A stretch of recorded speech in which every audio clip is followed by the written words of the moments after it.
Shalom, salam sadis, salam weekend, salam koreksi. Ada altcoin udah di pam. Sekarang sebagian udah mulai koreksi ya. BTC juga agak drop dikit ya. Daily-nya tadi nutup di 50.700. Ada di situ range-nya 5600 something 5600 700 di situ. Masih bilang mungkin dia masih ditahan situ ya. Tapi ya kita lihatlah. Ini saya buat video market cap masih seperti kemarin 1.095 ya. Volume yang agak drop ya. Mungkin altcoin yang ini ya. Volume turun di 13,9%, hampir 14% saat ini, yaitu di 64,7 billion. Dominance juga agak turun dikit ya. Kemarin 51,4, ini 51,3.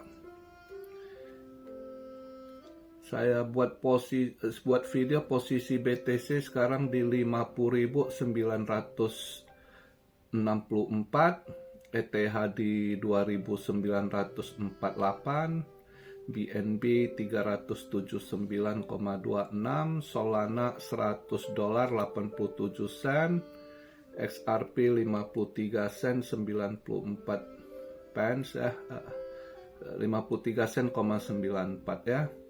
Cardano di 58 cents. AVAX udah agak naik sedikit, balik tadi 35 something, ini dia 36,1. AVAX ada sedikit masalah ya, nanti kita bahas.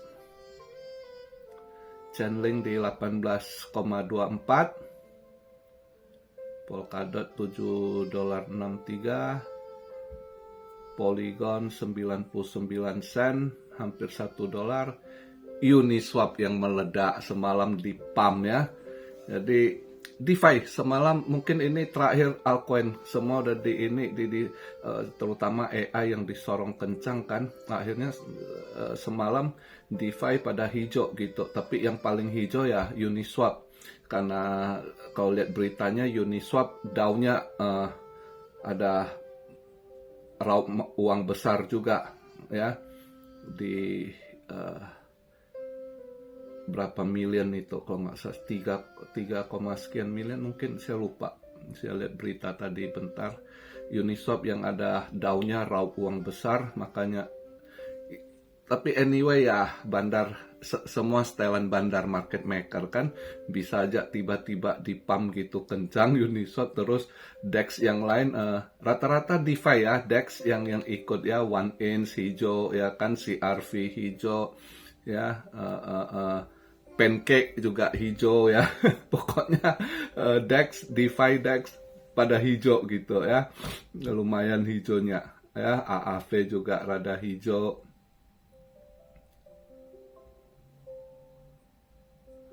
Jadi rupanya kemarin itu di Amrik itu ada kena serangan, dia hacker gitu ya, diserang,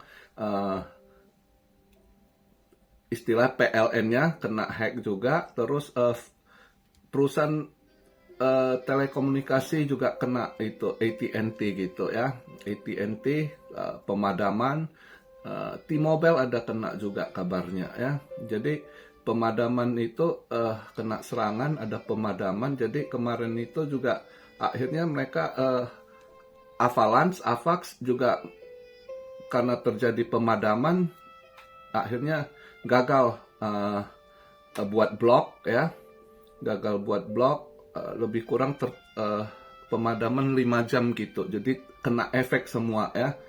Jadi Habar yang udah naik 11, sekian sen, hampir 12 sen, akhirnya drop lagi ya di 10 sen ya Habar sekarang. Banyak yang kena juga efek ya. Banyak yang kena efek dari pemadaman ini. Ada Pulsar, ada Immutable, IMX ya. Beberapa terutama yang di Amrik ya. Cardano ada kena dikit juga ya. Tapi yang agak ini AVAX gitu. Polygon juga ada kena dikit, ya. Jadi yang ada connected sama ini integrasi sama AVAX ya, mereka ada bridge juga. Waktu terjadi pemadaman juga mereka ada kena efek juga kayak Polygon gitu ya, beberapa yang ada ini kerjasama ya, termasuk ini gaming yang baru launch itu Mafia juga sedikit stuck kemarin itu kabarnya ya.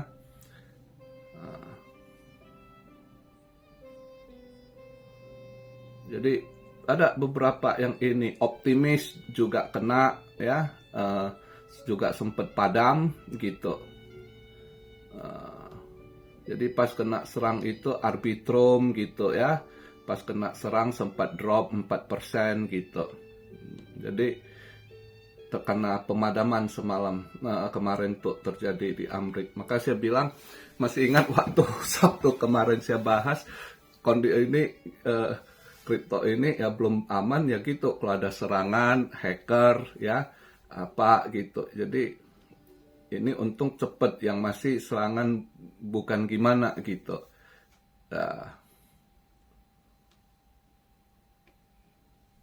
Jadi ya hari Sabtu ini agak santai lah kita bahas market ya. Kita lihat ini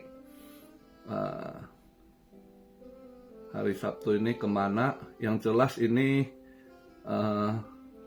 yang garang Uniswap. Uniswap yang ini masih mau apa enggak lagi. Ini udah di $12 16 sen ini ya. Udah lebih dari 70% dia naiknya ini. Kalau kemarin saya short Jasmy lumayan dapatnya loh. Jasmy ya, kemarin yang di short juga lumayan gitu. Oh ya, BIM juga kemarin ada kena efek juga dari pemadaman ya. BIM karena dia di ekosistem AVAX kan, merit cycle ya. Karena pemadaman kemarin ini, makanya AVAX harganya agak stuck, nggak gimana gitu ya, agak drop ya.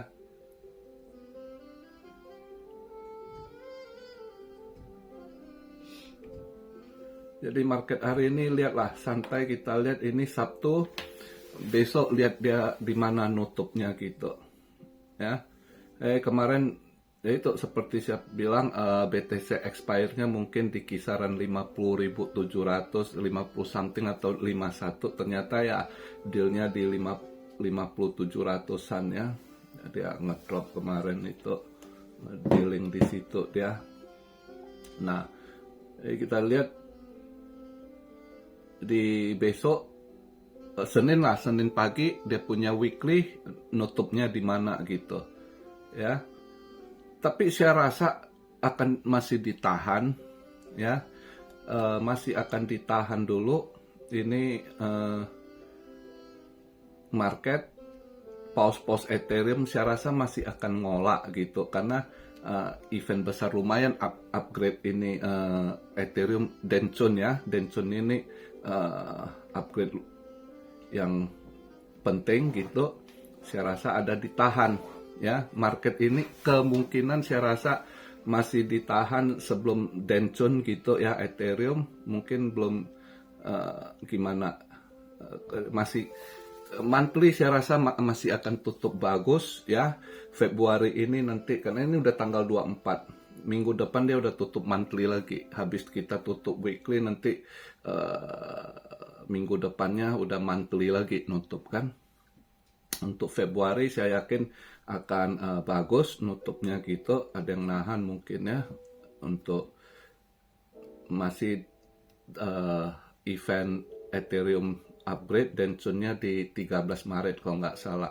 Nah mungkin menjelang atau setelah event Ethereum, nah mungkin dia akan agak turun menjelang FOMC meeting itu Jerome Powell. di Maret tanggal 20 ya. Nah, di situ mungkin agak ini. Jadi di kisaran itu nanti kita lihat gimana ininya. Nah, kalau kondisi market sekarang sebenarnya keadaan ekonomi Amerika sangat nggak baik ya. Nah, sekalian kita bahas, kemarin ada yang tanya, kok tolong bahas Jeff Bezos gitu, jual sahamnya. Bukan Jeff Bezos saja. Jeff Bezos ini beritanya baru keluar beberapa hari lalu karena baru ketahuan sebenarnya di hari Valentine tanggal 14 itu dia lepas barang ya. Di tanggal 14 itu dia lepas barang dia. Jadi tanggal 14 itu ya, bilioner ini diam-diam buang barang menjelang ini. Orang pikir orang pada nggak perhatian gitu ya. Valentine Day, mungkin market orang nggak gimana lihat, mungkin ya banyak yang holiday.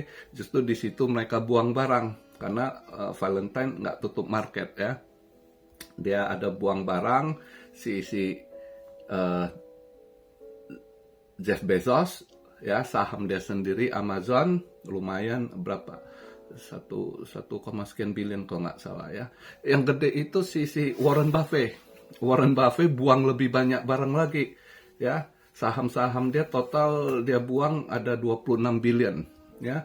Jadi pada buang barang. Tanggal 14 itu bebarengan itu saya tahu si Jeff Bezos, Warren Buffett, terus bos ini Walmart gede juga jual sahamnya. Jadi apa yang terjadi? Kenapa tiba-tiba mereka buang-buang saham, jual-jual saham mereka sendiri, ya kan? Nah, itu mereka udah ancang-ancang buangnya pas di tanggal 14 itu. Yang saya tahu si Jeff Bezos, Warren Buffett, bosnya Walmart, sama siapa lagi? Satu lagi, saya lupa. Goldman ada buang dikit, Goldman Sachs sahamnya sendiri. Nah, kemarin sebelum tutup weekend ya, Jumat di sana sebelum ini si Jamie Dimon jual lagi. Di hari itu udah lepas dikit, dia dikit-dikit. Nah, minggu ini dia kemarin lepas lagi 150 juta sahamnya ya, US dollar, total 150 juta US dollar dia buang lagi saham dia.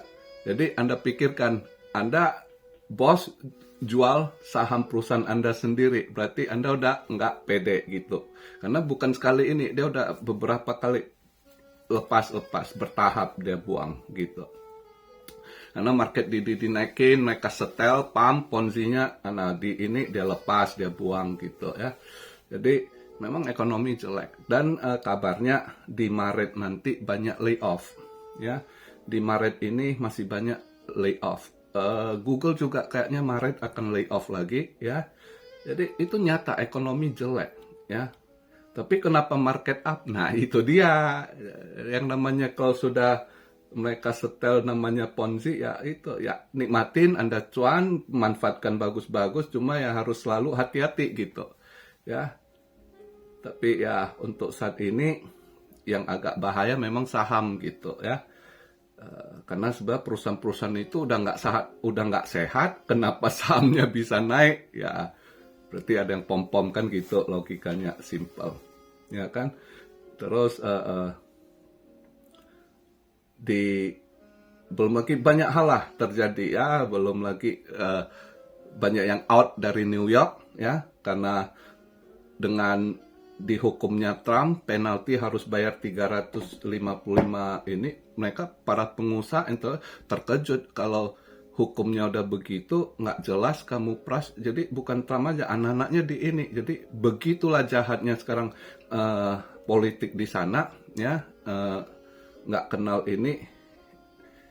Jadi itu para supir truk ngelihat ketidakadilan ini ngelawan, apalagi yang pro Trump kan, mereka itu pada ini nggak mau bawa truk-truk yang delivery bahan pangan gitu, itu nggak mau masuk New York. Jadi New York bisa aja krisis gitu.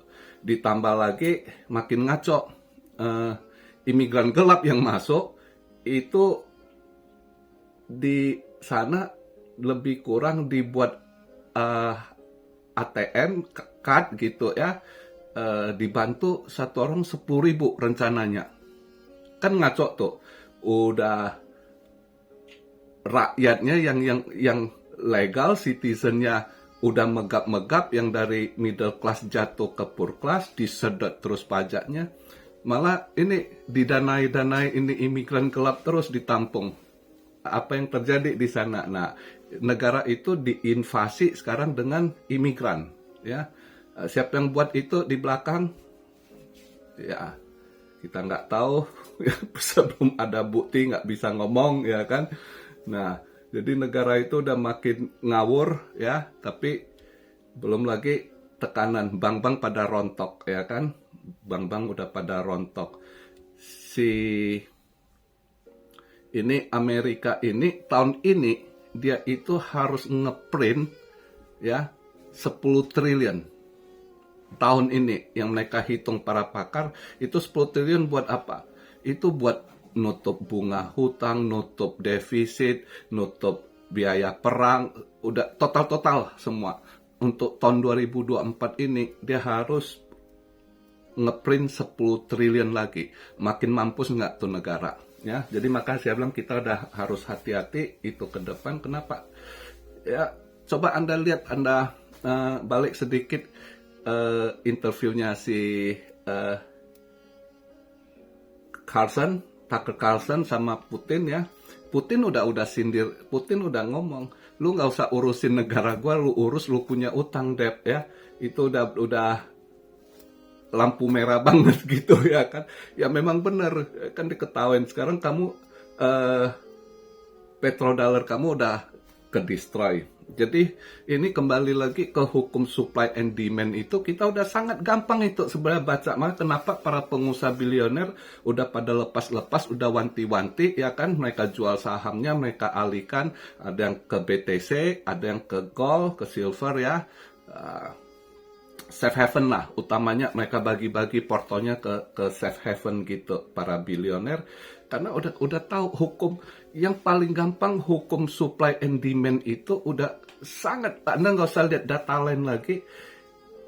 Dengan si Putin pakar kan kamu punya ini terus dibahas soal break ya, kamu dolar kamu itu udah kebanyakan kamu cetak dan sekarang penggunaannya semakin berkurang ya.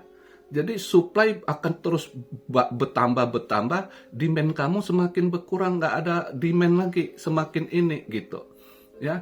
Karena apa? Arab udah tolak, udah nggak ada petrodollar, orang nggak usah beli minyak pakai dolar lagi, ya. Di BRIC mereka bisa pakai local currency, ada sebagian negara ada persetujuan pakai local currency atau yang pakai dengan Cina, Arab udah kesepakatan pakai yuan gitu. Jadi penggunaan dolar kamu semakin berkurang sedangkan kamu terus cetak gitu. Yang sebelumnya cetak udah kebanyakan aja, ini supply-nya ini udah kebanyakan gitu ya. Nah, itu yang tunggu bom waktu. Jadi supply dan demand aja udah ini sekali. Apalagi ini kalau nanti dia cetak lagi dia butuh ya tahun ini 2024 mereka para pakar hitung dia itu butuh 10 triliun untuk nutup. Dia kan bunga-bunga ini itu ya kan. Untuk debt-nya aja bunga setahun udah berapa ya, bondnya ya. Belum lagi biaya-biaya perang, biaya Ukraina dia cover ya kan, biaya militernya, terus berbagai hal, imigran sekarang kamu lihat ya, yang ini. Jadi total itu katanya 10 triliun mereka butuh tahun ini. Ya berarti harus ada print lagi ya. Nah makanya sedangkan penggunaan demand-nya itu semakin berkurang, supply ditambah terus, apa yang akan terjadi ya kita lihat nanti. Maka saya bilang ya di tahun 2025 akhirnya itu akan terjadi. Banyak yang perkirakan 2024 ini. Sebelumnya ada yang awal-awal pakar itu yang prediksi 2023 ya. Itu bukan salah pakar, mereka menurut hitungan, tapi kan hitungan ini masih diakalin, ya, diakalin dengan dipom-pom, di sebagian ditutupi dulu, terus disuntik dana dari belakang dengan print ini itu diakalin, ya, ponzinya dinaikkan, ya kan. Nah, makanya bukan para pakar ekonomi yang salah hitung. Para pakar itu kan nggak hitung dengan trik kotor yang akan mereka lakukan. Diingatkan hati-hati. Tapi walaupun bangkai-bangkai mau ditutup gimana, akhirnya suatu saat bangkai ini akan keluar baunya, ya. Akhirnya uapnya itu, uap gak jadi gas itu akan meletus, baunya keluar gitu, akan ya efek nanti, ya. Jadi itu yang kita ini. Satu hal lagi saya agak jawab kemarin, minggu kemarin Sabtu saya bilang banyak negara yang mengalami perubahan gitu kan. Ada yang tanya berubah gimana? Ya secara tatanan negara udah banyak yang berubah gitu. Ya, yang teriak-teriak demokrasi, yang katanya negara demokrasi udah tidak negara demokrasi gitu. Ya, contohnya Amerika gitu. Mereka cuma mengatasnamakan demokrasi, justru demokrasi ini dijadikan tool, ya, untuk tujuan mereka, untuk menekan, tapi actionnya yang dilakukan itu sangat bertolak belakang gitu, ya. Jadi sedikit saya bantah karena ini udah lewat pemilu. Waktu pas pemilu Mahfud MD ada bilang ini negara korupsi udara, itu negara ini udah jadi negara kleptokrasi. Oh bukan, di situ mungkin saya koreksi Profesor Mahfud, ya, kleptokrasi itu Indonesia nggak bisa dikategori kleptokrasi gitu, ya, bukan korupsi, ini berarti kleptokrasi. Kleptokrasi itu kan negara bayangan, ada shadow government-nya. Yang jelas itu yang negara demokrasi yang dulu digembar-gembor, yang terus ngepres negara lain jadi demokrasi, yang namanya negara superpower Amerika. Ini hari itu negara yang jadi negara kleptokrasi gitu, ya. Itu korupsinya udah ngawur, hukumnya udah ngawur, dan semua orang tahu negara Amerika itu ada shadow government-nya, pemerintahan bayangan, ya. Siapa pemerintah bayangannya itu? Salah satu yang orang sudah katakan deep state. Ada deep state, ya. Belum yang lain-lain yang campur tangan. Siapa lagi di situ? Ya kan, para globalis gitu, ya. Jadi itu yang benar-benar yang negara dari demokrasi itu menjadi kleptokrasi, ya. Itu. Nah, di sini udah lewat pemilu, kita koreksi sedikit yang disampaikan Prof. Mahfud itu salah. Indonesia kalau menjadi udah negara kleptokrasi, nggak boleh. Itu pemilu kampanye itu asal ngejudge gitu, ya. Yang udah benar jadi kleptokrasi itu perubahan. Nah ini saya kasih contoh. Sabtu kemarin kan ada yang tanya, kok maksudnya gimana negara yang berubah gitu. Ya itu salah satu contohnya itu, ya. Negara-negara lain akan hukum-hukumnya banyak berubah gitu. Yang semrawut semena-mena penguasanya gitu. Misalnya Kanada yang Anda lihat pas tracker tahun lalu tuh, trackernya demo, justru pemerintahannya langsung diblokir akunnya, dimatiin semua. Jadi orang ini nggak bisa akses, ya sulit di negara luar itu, ya. Nggak kayak Indo kan misalnya Anda di daerah aja kerja masih banyak bos bayar kamu cash gitu, gajian kan. Kalau di luar negeri itu kita gajian itu bos, kalau apalagi Amerika, Kanada, kalau kamu kerja dengan bule itu dia buka cek, dia bayar kamu cek, kamu masukkan ke bank gitu, atau ada yang langsung transfer, dia minta akun kamu, ya, itu dia transfer ke bank akun. Kayak saya di Jepang dulu waktu saya kerja, walaupun tingkat restoran saya sebagai chef, itu saya harus ada data legal, saya harus masukkan ID, bank account saya gitu, ya. Nah itu langsung nanti pembayaran itu udah bos potong pajak, ini itu baru ditransfer masuk ke akun bank saya. Andai kata bank account saya di negara ini, saya nggak punya bank account, saya nggak bisa kerja gitu, nggak bisa dapat bayaran gitu, karena di sini transparan pajaknya, udah dipotong gitu aja, nanti tahunan saya harus rangkum pembayaran pajak saya sendiri harus buat lagi gitu, ya.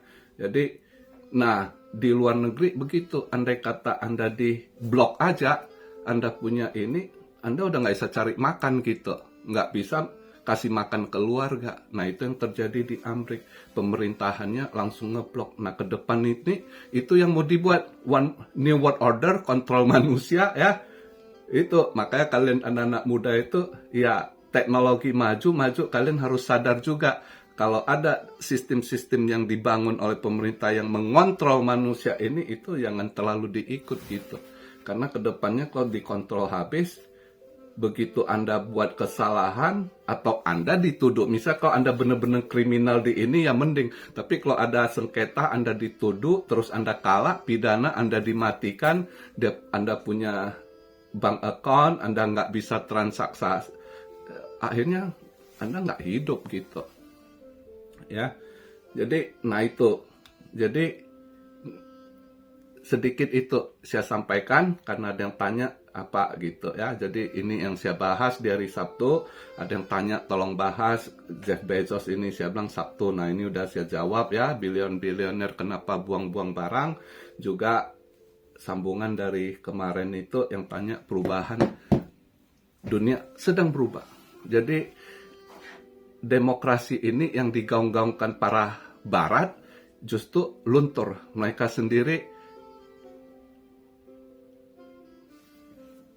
ngomong demokrasi tapi tindakan yang dilakukan justru kayak komunis gitu ya, atau totalitarian gitu ya. Jadi itu yang terjadi sekarang. Jadi saya lihat Indonesia yang ribut, oh ini belum, Indonesia masih di luar garis-garis demokrasi yang masih benar, walaupun sedikit ada melenceng gini gitu. Saya rasa masih jauh lebih baik sekarang demokrasi di Indo daripada ini. Bukan saya pro pemerintah ya, jangan salah. Saya lihat dari luar, saya pantau dari luar. Saya bukan obela, tidak. Kita lihat apa yang sedang ini. Kondisi begini ya, kadang saya ketawa. Sekarang ini pemilu udah kelar aja, lihat mereka elitnya masih berantem, yang kalah saya ketawa aja. Mau bertarung takut kalah, udah kalah ngawur lagi gitu. Jadi ya lucu-lucu juga lah lihat ini. Kasihan rakyat sih. Sebenarnya rakyat Indo tuh butuh ketenangan, apalagi kondisi saat begini ya. Ini istilahnya ekonomi ke depan akan makin seret. Kalian prepare baik-baik lah ya, buat rakyat di Indo, terutama petani. Saya lihat kemarin ada desakan irigasi, itu penting kali. Kayaknya tahun ini musim panasnya akan ngeri lagi kekeringan ya. Jadi ya siap-siap lah. Itu aja para pakar itu kemungkinan krisis food estate ya. Di Amrik juga mulai krisis food estate-nya. Jadi di Indo mudah-mudahan cukup stoknya pemerintah, saya harap, karena kalau nanti ada kekeringan lagi musim panas nanti ya. Ini musim panas ini akan ngeri. Tahun ini mungkin ada negara-negara yang belum pernah merasakan heat wave tertinggi ya, gelombang panas, akan merasa gelombang panas yang tinggi. Jadi buat Indonesia juga negara tropikal, siap-siap gitu kan. Kalau kalian yang bercocok tanam, kalau rasa airnya kurang, gali sumur dulu, mulai sekarang stok air gitu ya kan, asal jangan kekeringan. Ya, tapi untung juga lah pemerintah Indo di tangan Jokowi banyak sekali dia bangun irigasi gitu. Bisa agak kebantu lah mudah-mudahan petani. Tapi kasihan yang di dalam-dalam yang belum ada irigasi ya, petani lokal yang tradisional saya dengar itu yang kemarin aja banyak gagal panen. Ya kita doalah sama-sama apapun itu. Tapi dibalik itu sekali lagi saya mau ingatkan, jangan royal, jangan ini, manage bagus-bagus uang kalian karena kedepannya itu inflasi akan naik lagi. Ya, inflasi ini akan naik lagi dengan kondisi begini. Ya, bahan-bahan pangan akan melambung lagi gitu. Ya, apalagi nanti kalau ekstrim cuaca itu gagal panen semakin banyak. Ya, jadi siap-siaplah untuk ini, irit-irit juga duit ya. Jadi begitu aja video di weekend ini.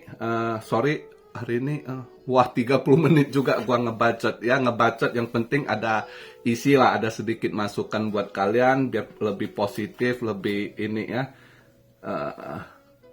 Jadi di weekend Sabtu ini santai, saya habis buat video ini juga mau keluar, mau shopping dulu. Salam Syariah dari Tokyo. Have a nice weekend. God bless you all. Be blessed, be blessed, be blessed. Immanuel. Haleluya.